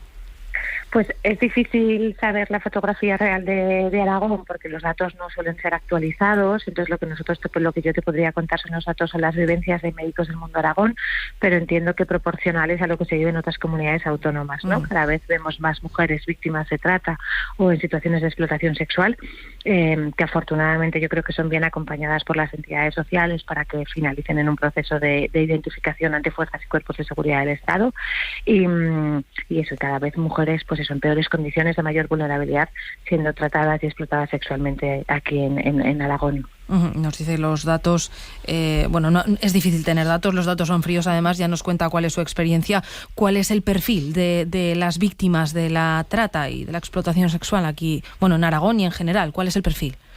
Pues el perfil son principalmente mujeres, porque la trata, como la prostitución y la explotación sexual, tiene rostro de mujer, ¿no? Los demandantes son siempre hombres y las mujeres somos las víctimas. Son mujeres que proceden de países empobrecidos, principalmente Latinoamérica, algunos países de África y el sudeste asiático. En el caso de Latinoamérica, lo más yo creo que interesante o relevante de comentar a día de hoy es el repunte de mujeres colombianas que están siendo traídas para la trata con fines de explotación sexual, y mujeres muy jóvenes, ¿no? Cada vez más jovencitas, desde 18 a 25 años de edad. Y sobre todo, yo creo que lo más importante es decir que la trata se nutre de mujeres vulnerables, de mujeres empobrecidas que quieren viajar para conseguir un futuro mejor para ellas o para sus familiares o para sus hijos e hijas o por ellas mismas, ¿no? A iniciar viajes migratorios, y que son engañadas a través de esa vulnerabilidad y de esa necesidad de salir de los países de origen, ¿no? Y esa sería un poco la fotografía que tenemos a día de hoy, que vienen siendo tratadas para ser explotadas sexualmente en el Estado español y en Aragón, en clubes, en pisos, en condiciones, por supuesto, de casi de esclavitud, pero sobre todo con el engaño, ¿no? Y con la situación de vulnerabilidad. Muchas mujeres saben que vienen a ser prostituidas, pero no les queda otra que decir que sí por aquello de salir de los países de origen, ¿no? Y por aquello de salir de una condición, de una situación de pobreza o de vulnerabilidad o de violencia.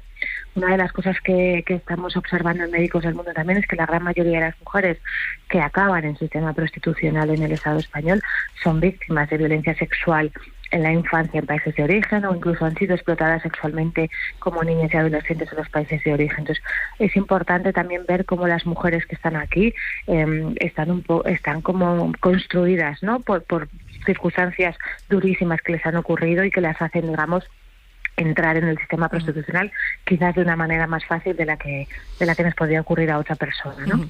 Pues Erika Larraga, Médicos del Mundo Aragón, gracias por ayudarnos a hacer esta foto fija en un día como el de hoy. Muchísimas gracias. Muchas gracias a vosotros, gracias. Gracias. Una realidad difícil, muy brevemente. Eva, voy contigo. Sí, pues muy dura, y sobre todo también por los datos que habéis dado, ¿no? Y por ese rostro de mujer. Y además hay que recordar que el año pasado también, dentro de todas las personas que fueron liberadas, había menores de edad, había niñas. Entonces, si ya en un adulto la situación es lamentable, pues en el caso ya de menores y niñas, pues es todavía mucho más preocupante. Creo que en este sentido las fuerzas de seguridad, la policía y la Guardia Civil, pues hacen un trabajo excepcional, ¿no? Para desmantelar todas esas organizaciones criminales y liberar a las personas. Yo pondría el acento, escuchando la palabra de nuestra interlocutora, cómo se tiene que ver estas personas en su país de origen para estar dispuestas a venir a sufrir todo el deterioro psíquico, físico y moral de ejercer la prostitución, aunque vengan entrenadas de sus países, que parece que también esa es una política de cambio habitual, sean capaces de venir a España en busca de una mejor fortuna. Yo creo que nos olvidamos muchas veces de la palabra compasión, no solo de ayudar, ni de colaborar, ni de visibilizar esto con un día como el de hoy, que sí que habrá más entrevistas. Tenemos que mirarlo desde el prisma de la compasión, porque de verdad es muy duro ponernos en la cabeza de estas personas sabiendo que su futuro, si es que lo tienen, pasa por la prostitución y por las bandas, donde realmente esas bandas organizadas tienen un lucro, importantísimo con los cuerpos de esas mujeres. Las cifras son horribles, ¿no? Y desgraciadamente esto también tenemos que hablar de machismo. Lo decía muy claramente Eric Galarraga, ¿no? Los demandantes son hombres y las víctimas son mujeres. Pues es que es así, es horrible. Pues así llegamos a las 9:26, banda sonora y punto final a esta tertulia de martes.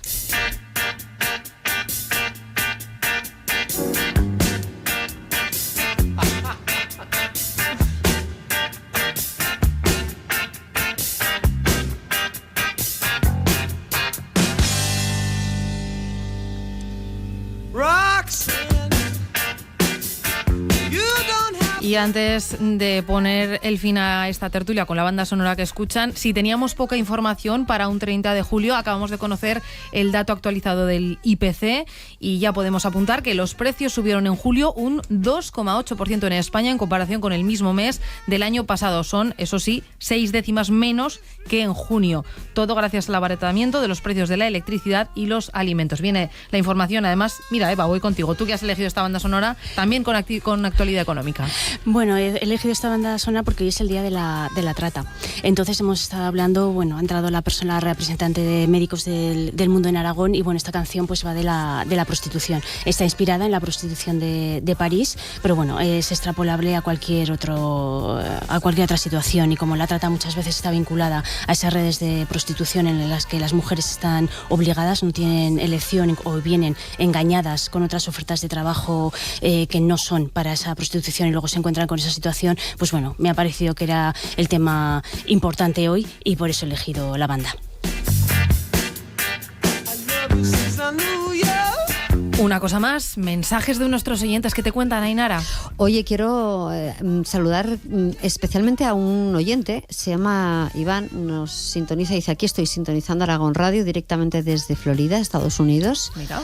Buenos días, no sé qué hora es ahora en Florida. En cualquier caso, Iván, un abrazo muy grande y feliz día.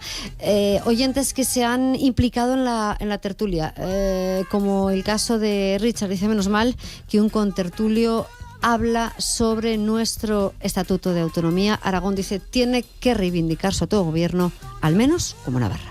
Pues gracias a los oyentes por escribirnos y por escucharnos también desde Estados Unidos, desde Florida.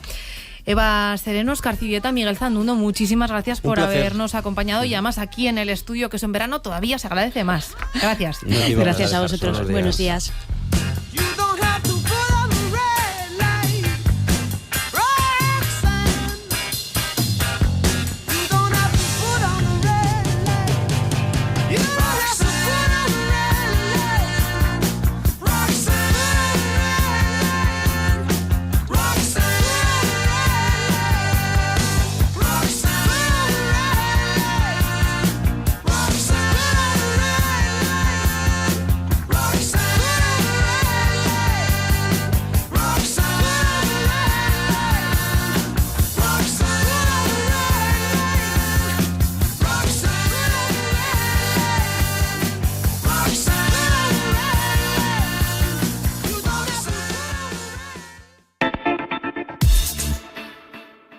Sigue los partidos de pretemporada de los equipos aragoneses en Aragón Radio.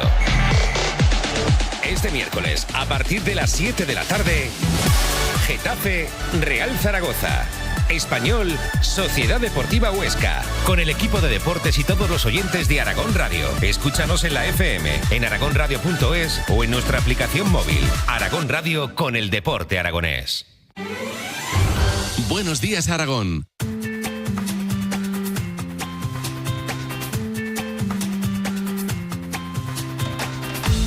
A las 9:30 de la mañana es tiempo de hablar de deporte, hoy con Guillermo Coscoya y esas Olimpiadas de París, donde hoy de nuevo compiten varios aragoneses. Guillermo, ¿qué tal? Buenos días. ¿Qué tal, Esperanza? Buenos días. El primero en salir a escena, que me ahogo, el cuarto día de los Juegos Olímpicos, ha sido el bilbilitano Pablo Avián. Y hay que felicitarle, darle la enhorabuena, porque tenemos que contar que su primer partido de la fase de grupos contra el jugador de Sri Lanka, Netan Singhe, se ha saldado con victoria para el aragonés en 2-0. 21-9 la primera manga, 21-19 en la segunda. Antes de su debut, Aragón Deporte habló con el bilbilitano, que en París está viviendo sus quintos Juegos Olímpicos, y así dijo llegar a unas Olimpiadas que ni mucho menos encara como las últimas. Con mucha ilusión, mucha emoción y muy motivado. Es cierto, como dices, que son los quintos Juegos Olímpicos, pero los afronto como si fueran los primeros, con la suerte de tener ya un bagaje detrás, mucha más experiencia, lo que me va a permitir poderlos afrontar con más tranquilidad. El objetivo es pasar el grupo para poder optar y luchar por el diploma, incluso por la medalla. Felicidades a Pablo Avián y a su entrenador, que es su hermano, Javier Avián. Su próximo partido llegará mañana a las 4:20 contra el malasio y número 7 del ranking mundial, Ziyia Lee. Hay que recordar que es un grupo de 3, solo se clasifica el primero, por lo tanto, lo de mañana, una final. Bueno, hemos visto celebrar a Avián esa victoria aquí en las pantallas que tenemos en el estudio de la radio, mucha emoción, pero esperamos que se repita, porque hoy compiten 2 aragoneses más. En 1 hora y media lo hace en baloncesto el aragonés Jaime Pradilla, que sigue esperando su oportunidad de debutar en París. Después de perder el primer partido contra Australia, el combinado nacional dirigido por Sergio Escariolo no puede fallar ante la Grecia de Giannis Antetokounmpo si no quiere jugarse la clasificación para la fase final en la última jornada contra Canadá. Y en torno a la 1 de la tarde está previsto que el nadador zaragozano Luis Domínguez salte a la piscina para disputar las semifinales del relevo 4x200 estilos libres. En su debut, Domínguez se quedó a 4 centésimas de su primera final en unas Olimpiadas, y sobre ese debut hablaron para Aragón Deporte sus padres, Maribel Colangé y José Luis Domínguez. Era un debut para nuestro hijo en los Juegos Olímpicos, para él y para nosotros, con lo cual emoción al máximo, indescriptible. Porque es una alegría ver que después de tantos años se llega a unas Olimpiadas. Es increíble, muy emocionante. El mensaje es que esto es una prueba más, hay que seguir adelante y que esto acaba de empezar. En caso de lograr la clasificación para la final del 4x200 libres, esta se celebraría a las 10 de la noche. Y en la jornada de hoy, al margen de los deportistas en nuestras tierras, de los aragoneses, también va a haber otras citas destacadas, Guillermo. Varias y muy destacadas. En fútbol, a las 3 de la tarde juega la selección española masculina el tercer partido de la fase de grupos contra Egipto, con la tranquilidad, eso sí, de saber que los de Santidenia ya tienen un sitio en los cuartos de final al ganar sus 2 primeros partidos. A esa misma hora, o al menos no antes de las 3, cita con el tenis, o mejor dicho, con el mejor tenis, porque juega la pareja Nadal-Alcaraz, que se enfrentan a Países Bajos con el objetivo de alcanzar los cuartos de final. La otra pareja española, Granollers-Carreño, a la misma hora, y también por estar en cuartos de final, jugarán contra Australia. Y otra de las citas que nos va a dejar el cuarto día de competición llegará a la noche, a las 9:05, con el partido de waterpolo masculino entre España y Hungría. En cuanto al medallero, Esperanza, lo actualizamos. España es 26ª, con una única medalla de bronce conseguida por Garrigos. En lo más alto del podium está Japón. Los nipones han conseguido hasta la fecha 6 oros, 2 platas y 4 bronces.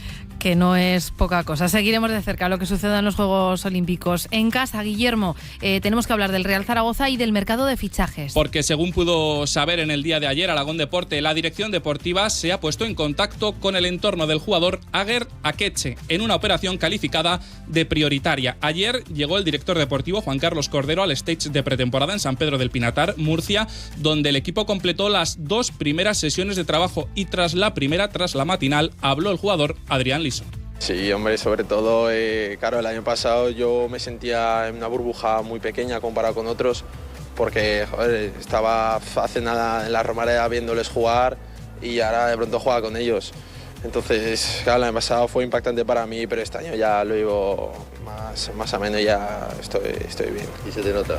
Por la tarde, en los medios oficiales del club, escuchamos por primera vez desde su llegada al equipo al albanés Keidi Bare, que habló de su aspiración por subir a primera, tal y como hizo la última temporada, eso sí, en las filas del Español de Barcelona. Con toda la ilusión del mundo, y solo mi mente piensa en una cosa, que es hacer de todo y hacer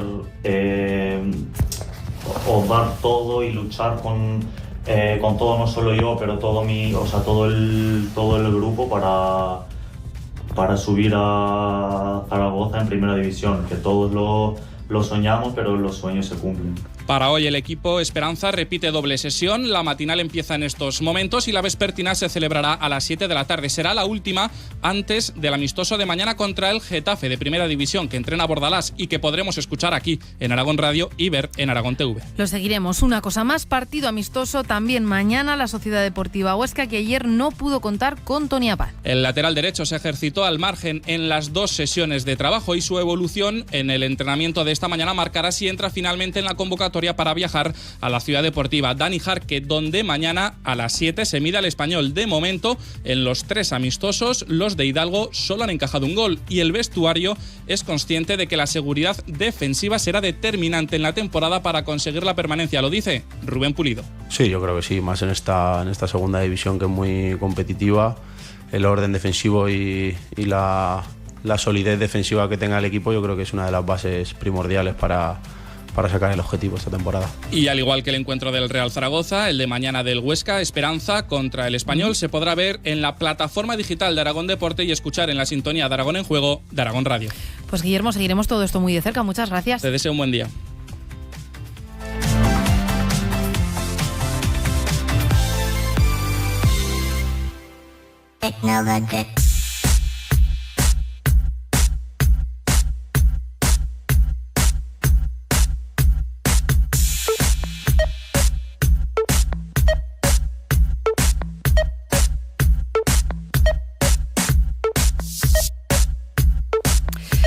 A las 9:37 de la mañana es momento de hablar de tecnología, aunque con el primer titular no lo vaya a aparecer. Román Abadías, buenos días, ¿cómo estás? Buenos días, Esperanza, y a todos los humanos que están detrás de las ondas.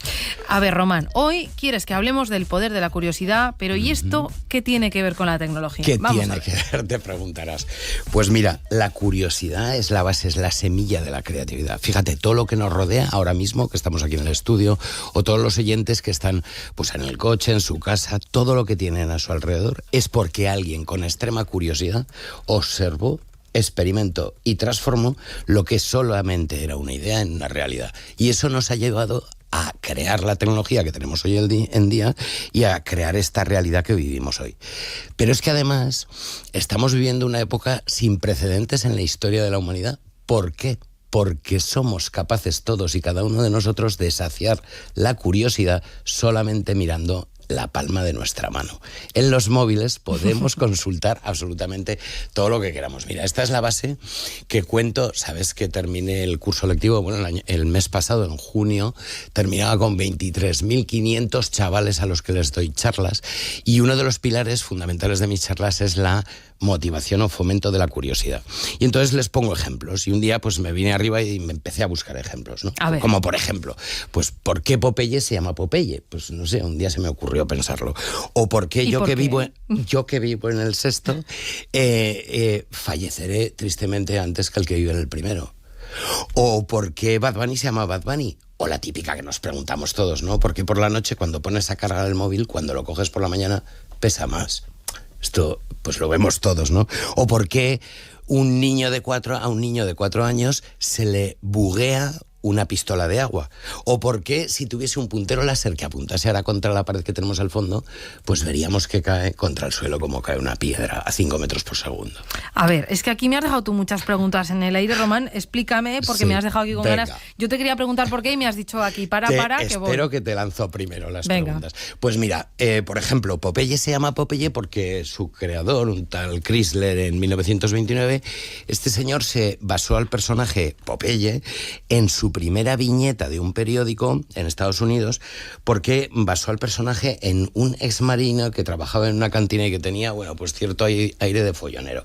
Y resulta que tenía un ojo más saltón que el otro. Vale. Y entonces le llamó Ojo Saltón a su protagonista, que en inglés es Pop Eye, o Papay, que sería Popeye. Venga, vale, me gusta. Esto mucha gente, a lo mejor hay gente que lo conoce, pero hay otra gente que ahora en este momento se está enterando. Pues ya te digo, yo hace pues 5 o 6 años que me enteré de esto y te aseguro que estuve varias semanas pensando cada vez que me acostaba, Dios mío, pero ¿cómo puede ser que durante toda la vida no haya podido identificar que Popeye es Papay? Mira, como los Pokémon el otro día, los Pocket Monster, como los Pokémon, que me los dijiste el otro día y me dejaste aquí...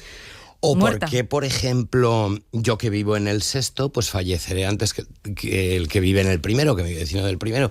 Pues porque Alberto, nuestro amigo Alberto, ya sabes. Pero recuérdale a los oyentes quién es tu amigo Alberto, sí. que alguno no lo sabrá Albert todavía. Einstein, Albert eso es. En sus ecuaciones de la relatividad general, pues resulta que metió la única variable nueva que metió de la relatividad especial a la general fue la gravedad. Y entonces, despejando esas ecuaciones, se puede calcular que contra más alejado del núcleo o de la masa de la Tierra te encuentras, es decir, vivir en el sexto frente a un primero, el tiempo se acelera. O dicho de otra forma, el que más cerca vive en el centro de la Tierra, al centro de la Tierra, su tiempo se dilata. Un día realicé el cálculo y creo que durante toda mi vida pues eran pues decenas de nanosegundos. Pero eso es así, el tiempo pasa distinto en el sexto que en el del primero. ¿O por qué Bad Bunny se llama Bad Bunny? ¿Eso lo sabes? Pues no, la verdad que no. Pues mira, porque cuando se me ocurren explicaciones, pero seguro que no tengo razón. Pues cuando tenía 6 añitos solo, lo fue a buscar su madre al colegio. Y llega y le dice a la profesora, recuerde, señora, que tiene que traer al chico mañana disfrazado, que tenemos fiesta de disfraces. Y entonces a la buena mujer, a la madre de Bad Bunny, no se le ocurrió otra cosa más que disfrazarlo de conejito blanco bien hermoso, de conejito. Lo llevó al día siguiente por la mañana, ¡buah! Y todos sus colegas estaban de Batman, de Superman. Se pilló un rebote, Bad Bunny, que durante toda su infancia, ya a raíz de aquel día, de el mal que dio aquel día, lo llamaron conejo malo. Dentro todos los profesores. Entonces, cuando se hizo famoso y le dije a su manager, tienes que elegirte un nombre artístico, dijo, tranquilo, que me lo pongo yo, Bad Bunny. Y de ahí viene el concepto de Bad Bunny. O por la mañana, cuando esta otra pregunta que nos hacíamos, ¿no? De curiosidad, que pones a cargar el móvil por la noche y por la mañana cuando lo coges, ostras, notas que pesa más. Y esto es pues porque, ya nos lo dijo otra vez Alberto, pues resulta que escribe en la ecuación esta famosa de E igual a mc al cuadrado. Si yo durante toda la noche he estado cargando el móvil y metiendo corriente en sentido del enchufe al teléfono, continuamente he metido energía, E igual a m masa c al cuadrado. Si sube la energía, sube la masa. Los electrones se depositan en forma química en la batería de ion litio y lo que hacen es pegarse a los ioncitos, a los átomos de litio, y por eso hay balanzas de precisión que pueden medir el peso, el incremento de peso de un móvil. Curioso. Curioso. O porque, fíjate, hace un mes voy paseando con mi perrillo, Aslan, una bestia parda peluda que tengo ahí. No sé mi si perrillo, bestia peluda, ¿vale? Sí, es un Yorkshire de 2,2 kilos. Y entonces voy con el perrito por ahí paseando, por cerca de un parque, y veo un criajo pequeño de 4 años que está dándole al gatillo de una pistola de agua y no le iba. Y salta con su típica voz de un niño de 4 años. ¡Ay, ya se me ha bugueado la pistola! Entonces, claro, a ver, primero, cruje el cerebro pensar que una pistola de agua se buguee. Pero claro, es que este niño es tecnológico nativo, y entonces desde el minuto 1 ha cogido maquinetas, móviles, Game Boys y Switch y cosas de estas. Y entonces cuando falla el software, nos falla en algo el software, es que ha habido un bug. Claro. ¿Y de dónde viene esto? Pues fíjate, viene de los años del famoso Alan Turing y de las primeras computadoras que hacían los cálculos más sencillos, que su software se basaba en conmutar relés, elementos electromagnéticos, motores y relés o contactores. Y entonces lo que ocurría es que llegaba una cucaracha, llegaba un escarabajo o llegaba un saltamontes y se te metía por el circuito y eso hacía que fallase el equipo. Con lo cual, hoy tengo un bug, tengo un bicho que se me ha metido dentro del software. De ahí, hoy, ese niño de 4 años llega a una pistola de agua y le hace que se debugue. O por último, esto que decía, oye, cojo un puntero láser y apunto contra la pared y me doy cuenta de que cae a la misma velocidad que con una piedra contra el suelo. Pues fíjate, la luz... yo qué sé, este fin de semana yo he estado en la playa, una chulada, ahí, tripa arriba, y entonces ves que te pega el sol y el sol calienta. Si calientan los rayos del sol es porque llevan energía. Y ya estamos otra vez con la ecuación de Alberto. Si un rayito de sol lleva energía, lo puedo traducir a masa, y si tiene masa, la atracción de la gravedad va a tirar contra esas pequeñas piedrecitas que son los fotones contra el suelo. Y por eso un rayo láser, cuando golpea contra una pared, está cayendo a la misma velocidad que cae una piedra contra el suelo. Y tú que me hablas de todas estas curiosidades, ¿cuál es el poder de esta curiosidad? Pues moraleja de hoy. Muy bien, la moraleja de hoy. La clave está en que la curiosidad es la semilla de la creatividad, y gracias a la fusión de la curiosidad con la creatividad es capaz de crearse, es la manera en la que se crean cosas nuevas, cosas disruptivas, y somos capaces de mover el mundo. La base de la tecnología que tenemos hoy en día se nutre claramente de la curiosidad de la humanidad. Y con el elemento de la palma de nuestra mano que nos dices tú, vamos a ser capaces de llegar a cualquier lugar. Ese es el poder de la tecnología. A cualquier lugar. Es que tú fíjate, hoy en día, porque no nos damos cuenta, pero tú imagínate que mañana todos pudiésemos volar. Superman sería un mindunti. Imagínatelo. Pues tú ahora imagínate que hace 20 años tuviésemos en la palma de la mano este móvil que tengo yo en la mano. Pues lo que ocurriría es que hubiéramos sido Supermanes de la época. Lo que pasa es que hoy nativamente todos tenemos el poder del conocimiento en la palma de la mano. Sí, hay que apartar los fake y demás, pero esto jamás ha ocurrido antes. Y ponerle nuestra creatividad también. Claro. Y por eso, precisamente, por el hecho de que toda la humanidad al unísono tiene la capacidad del conocimiento, es lo que hace que a su vez despunte este crecimiento tecnológico que tanto abanderó y que tanto estamos sufriendo, o viviendo, vaya. Vamos, que podemos mover el mundo. Totalmente. Relájate y disfruta, porque vamos a alucinar con lo que nos va a venir. Yo alucino cada semana cuando vienes, Román. Sí, es así, Esperanza. Román Abadía es nuestro experto en tecnología. Yo me quedo sin palabras siempre que viene, así que solo te puedo decir que gracias y que hasta la semana que viene. Muchas gracias, Esperanza. 9:46. Llega la hora de viajar, no hacia el futuro, como nos lleva Román, sino a un lugar de Aragón. Venga. Hay sensación en las casas antiguas de que algo queda de quien las vivió. Un tibio aroma de café, un gesto tierno y familiar. Manos que aprenden a coser en la inocencia del hogar. Hoy, Esperanza, contamos con un periodista. Vale. Empezamos bien, ¿no? Me parece bien. Licenciado en Periodismo por la Universidad Autónoma de Barcelona, ingeniero técnico industrial por la Politécnica de Cataluña, también sociólogo en París, se doctoró en Madrid.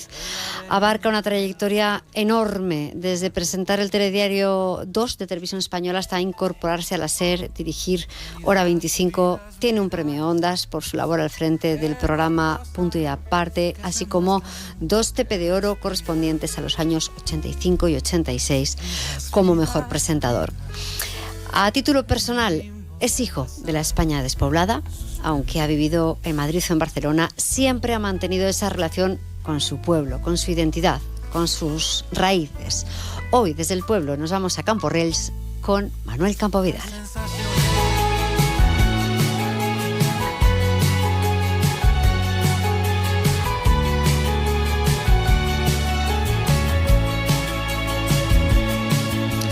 Manuel Campovidal, buenos días, gracias por atendernos. Estamos muy contentos hoy en la redacción de este informativo por compartir unos minutos con un periodista como usted. Buenos días. Hombre, como usted, contigo. Bueno, pues ¿Cómo contigo. estás? pues eso, hoy así estamos un poco como achantadas después de leer de hacer un mini resumen, Esperanza. Y sobre todo por esta biografía, y porque hoy Manuel Campovidal nos atiende no en un día cualquiera desde Camporrels, ¿no? No, hoy es el día de la fiesta mayor, San Abdón y San Senén, y todos los años, aquí me encontraréis, bailamos un baile de bastones, pues nosotros llamamos los tochets, porque sabes que somos aragoneses de habla catalana, y bailamos un baile que representa viejas ceremonias agrarias y viejas luchas guerreras.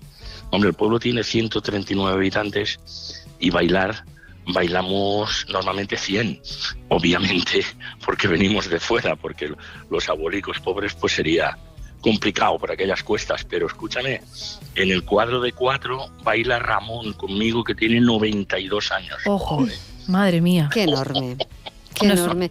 Esto solo pasa en la generación anterior, en la nuestra No sé si... Bueno, ya lo contaremos cuando lleguemos. Habrá que verlo. Manuel, llévanos a Camporrels, haz de embajador. ¿Dónde está? ¿Cómo es? Para quien no lo conozca. Camporrels es un pueblo que cuando yo me fui con mis padres a vivir a Barcelona tenía 600 habitantes. Nos fuimos porque cerró la fábrica en parte también porque se fue mi padre, la fábrica de harinas de mi abuelo. Mi otro abuelo era el secretario.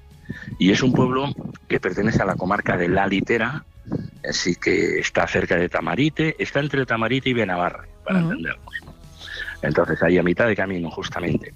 Es un pueblo agrícola, pero tenía fábrica de harinas, donde trabajaba mi padre, tenía una fábrica de gaseosas, tenía una fábrica ocasional, temporal, de aceite, y es un pueblo que se ha mantenido porque tenía un balneario, que ahora en este momento y desde hace unos años está destruido, pero hay proyectos de recuperarlo. Entonces este pueblo siempre ha mantenido la tradición del baile del Stochets, o sea, del paloteao, esto que vamos a bailar ahora en la procesión y en la plaza, y luego además las primeras horas del 1 de mayo se planta el mayo, que es un chopo que se corta, el más alto que se encuentra, que no sé cómo se hace pasar por aquellas calles estrechas y que se plantan en la plaza. Bueno, escúchame, es que es ingeniería. Una vez vino familia mía, familia de María Rey, vino a verlo desde Galicia y estaban alucinados de cómo aquel chopo se levanta tirando unas cuerdas desde el campanario, porque allí no hay grúas. Sí. Madre y mía. Es realmente con una técnica de ingeniería propiamente que está ahí en el saber popular de una gente. Yo admirado de que la gente tenga ese ingenio, pero es un pueblo vivo y es de los pueblos que aspiramos a que no desaparezca como tantos otros. Oye, sé que puede ser muy difícil, pero ¿podrías definir con una palabra lo que significa para ti Camporrels? Bueno, Camporrels es mi vida y mis emociones, porque verás, la casa en la que yo vivía, los propietarios la han convertido en una casa rural y yo cuando voy duermo en la habitación en la que nací. ¿Tú te imaginas el chute emocional que a mí me supone esto cada año? Estamos todas aquí con la carita, sí, con los pelos de punta. Yo tengo una más para dejarle que vaya a disfrutar de las fiestas. ¿Qué es lo que hace Manuel Campovidal en verano en Camporrels? ¿Es de los que sale a la fresca, a pasear, a la piscina? No lo sé. Saludar a los amigos, saludar a algunos familiares que tengo aquí, aunque viven en Barcelona, pero nos encontramos aquí. Ir a otros pueblos. Anoche estuvimos cenando en Benavarre. El año pasado estuvimos en Azanui, de donde viene mi apellido Vidal, y nos quedamos en la casa rural de allí. También tenemos otros amigos, que en este caso, otros familiares que viven en Lleida. Esos son de la rama Vidal, digamos, ¿no? También. Sí. Y entonces pasear por estas zonas y recuperar recuerdos interesantes, ¿no? Ahora, por ejemplo, estaba hablando con la secretaria del ayuntamiento. La secretaria del ayuntamiento es la secretaria de Camporrels, Valbellou y Baells, y mi abuelo era el secretario de Camporrels, Valbellou y Baells. Le he hecho una entrevista y un interrogatorio que solo la ha liberado la llamada vuestra. Parte y parte, ¿no? Muy bien. Sí, casi lo ha agradecido, la pobre. Porque me interesa mucho la historia. No es para y me interesa menos, conocer mucho de cómo ha evolucionado todo esto y por qué en un pueblo estudiamos más y fuimos más universitarios que en otro. No lo digo por ofender, pero es verdad. Y yo estudié eso porque veía que había un microclima en Camporrels, un microclima que tendía a esto y una emulación. Los de una casa, tu hijo estudia magisterio. Bueno, pues verás, el mío va a estudiar medicina, el otro no sé qué y tal. Bueno, un microclima de una competitividad, digamos, muy sana. Y esto ha hecho que muchas gentes ha ayudado también a que está a 200 kilómetros exactos de Barcelona. Y eso, claro, la cercanía. Los fines de semana viene muchísima gente, han rehabilitado casas, ha tenido buenos alcaldes y el resultado final. Pues un pueblo combativo. Solamente os daré un dato. Últimas elecciones, 139 elecciones y 4 candidaturas municipales. Ojo, no está nada mal. Me ofrecí para moderar debates en el bar y me dijo... Ay, creo que perdemos a Manuel Campovidal. Sí, hemos perdido la conexión con Manuel Campovidal, que nos decía, y además se quedaba en un punto interesante. Está por ahí, Manuel, que te ofrecías para moderar debates en el bar. A ver. Hola. Ahora sí, hemos perdido a Manuel Campo Vidal. Pues Juan Luis, nos tenemos que quedar. Juan Luis Saldaña, buenos días, que ya está por aquí. Buenos días. Oye, un debate moderado por Manuel Campo Vidal en el bar sería maravilloso. Lo máximo. Sí. Yo engancho si queréis por aquí, ¿eh? Sí, yo bueno, pero espera. Debates. Vamos a hacer las cosas bien. Contrainformativo.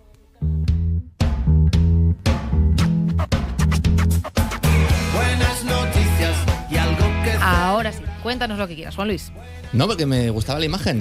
Además que yo lo recuerdo que el moderó Felipe Aznar, ¿no? Sí, creo que ha sí, moderado sí, muchísimos. Pues Sánchez Rajoy. Exacto, pues entonces ya ahí Eulogio, Mari Carmen y ahí en el bar con las cartas y bueno. Y yo creo que sería más difícil hacerlo en el bar de Camporrels que ojo una entre presidentes, ¿eh? Que es que ahí, bueno, no me voy a meter más. Venga, ¿qué nos traes hoy? Os voy a hablar del último lanzamiento de moda.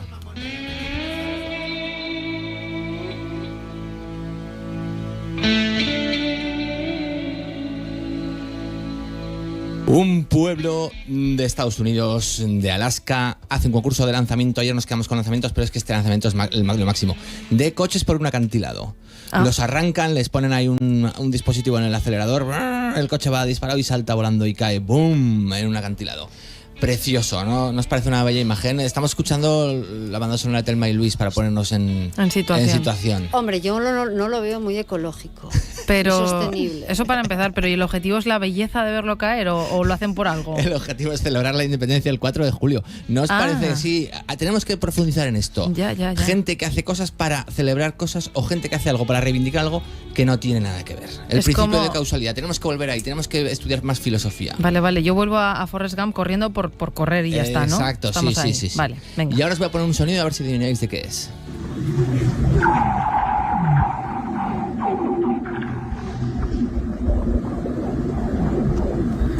Fondo del mar, ¿no? A ver, más ideas. A mí me suena a videojuego arcade.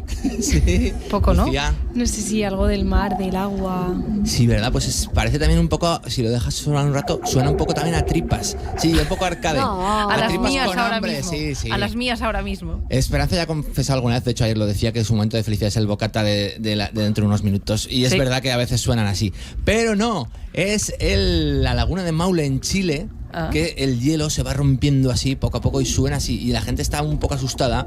Han ido ahí los Iker Jiménez de Chile, pero al final ha aparecido un científico y les ha dicho: no os preocupéis, que es el hielo que se está rompiendo. Esto pasa en las mejores familias, pasa en los gin tonics cuando el hielo se rompe, pero no solo lo oyen los perretés, porque nosotros no tenemos ese oído tan potente. Pero qué chulo es ese sonido del hielo cuando cae. El hielo, sí, el hielo suena muy bien cuando se fragmenta y cuando cambia de temperatura. Escucha, que yo debo ser perrete porque ¿Tú oyes el hielo? Sí. Pero yo sí que he escuchado el hielo, sí. Pero el de los gin tonics ya en alto estado de fractura. No sé en qué estado. Tenemos que examinar. No sé en qué estado el gin tónico. Bueno, vamos a seguir. Venga, vale. Vamos con la siguiente.